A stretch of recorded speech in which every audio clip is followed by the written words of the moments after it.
helping you with real estate, Mr. Mike Johnston. Hello, Mike Johnston here. Happy to be talking with you a little bit today. We're going to go through what to do when you have a referral. A lot of times people have questions about this, what they can do and what they can't do, what's the right way to do it when you're receiving and when you're sending it, who's supposed to sign it, etc. So we're going to go ahead and take a look at the document. Right here you can see that we have the Keller Williams Realty East Idaho's referral information form. The first top part here is talking about receiving and sending offices. You can see the receiving office here and the sending office. Let's talk about first that you're sending a referral to somebody else. So you'd be the sending office. Here you type in your name, the agent, and the firm name. Now remember, it's very important that you put in the name of the company the correct way and the full name. Keller Williams Realty East Idaho. Why is that important? Well, it's important so when the checks come to compensate you for your referral, that it comes in the right way, and we've got that. Okay? You can put down the address, 3525 Merlin Drive, Idaho Falls, Idaho, and business phone, etc. But you can, then the second section talks about the seller. So if this is a referral for a listing, so a seller, you'd put down this information and fill that out right here.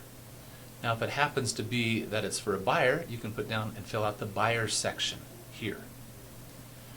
Now this bottom part is just the acceptance of the referral. The main part that we need to really worry about is what you're going to put in here. It can be anywhere from 20%, 25%, or 30% for a referral. The lowest end is typically 20%. The higher end of 30%, sometimes if you're going to a market where there's many people competing to take the referrals, they really want them, they might be willing to compensate you with a higher percentage. But negotiate that up front so you have it written down, and that's what's agreed upon is what you put here. Now the receiving sales associate and the receiving broker sign this. So when you're sending this referral to somebody in Boise, let's say, that agent there would sign it, accepting and agreeing to pay this. Then you also want to have the broker there sign it. Why? The broker is the one that's responsible. All the funds belong to the broker. So if the broker receives that check, then you're going to know for sure that he or she is going to be able to compensate you for the work that you've done. So keep that in mind. We want to have the broker sign it to be valid. So both of those things. Okay? Now, so that's here. Now, on the receiving side, so if you're the one getting a referral, and this referral is coming to you from, let's say, Boise sending one to you, so you're going to be the one receiving it. So you would fill this particular portion out. So your name would go here, firm name, Keller Williams Realty East Idaho, our address 3525 Merlin Drive, Idaho Falls, Idaho 83404, and you put all that stuff here. Most of the time, they are going to send one off to you if you're the one that's going to be getting the referral. They'll send it to you. But sometimes, just to have it be documented, they'll say, oh, could you just send me a referral form? Great. Happy to do so. I'm going to be working with these people, so if I'm receiving it, I'll fill out the form and I'll go ahead and do that. So not a problem. So same thing. Is it a seller that they're referring or a buyer? So that information would be filled out. And then the bottom portion here, receiving sales associate. So if we're the ones receiving this particular referral, you, as a sales associate, would sign and date this. Make sure you put in however amount it's going to be paid, so it's here. And the receiving broker signature. That would be me if we're receiving this referral, and I'd sign and date it. Send this to me as a PDF file.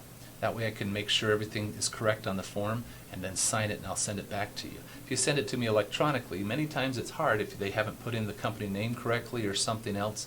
It's not right, so it makes it a little bit of a challenge.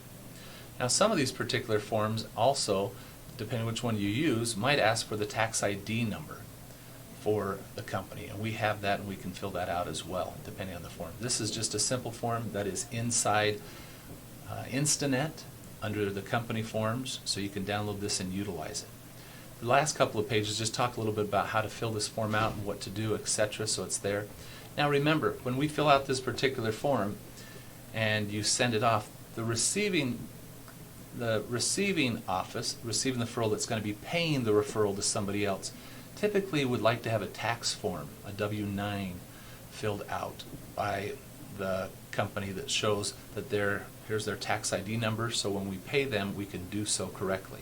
We also typically, whoever we're sending this to, want to have a copy of the broker's license so we know that we're paying an entity, a company, a broker, so to speak, funds, and we're not paying an unlicensed person. So we need to have that be in the file as well. Okay? So if you have any questions, feel free to ask me, reach me in any way, shape, or form. If you like this, please subscribe to this channel. We're trying to get a good number of subscribers so that we can have that down here. And show this to other people if they have questions. And remember, if you need anything, please let me know. Also, if you have any other ideas for other things that we should cover or put a video out on, let me know as well. Have a great day. Thanks.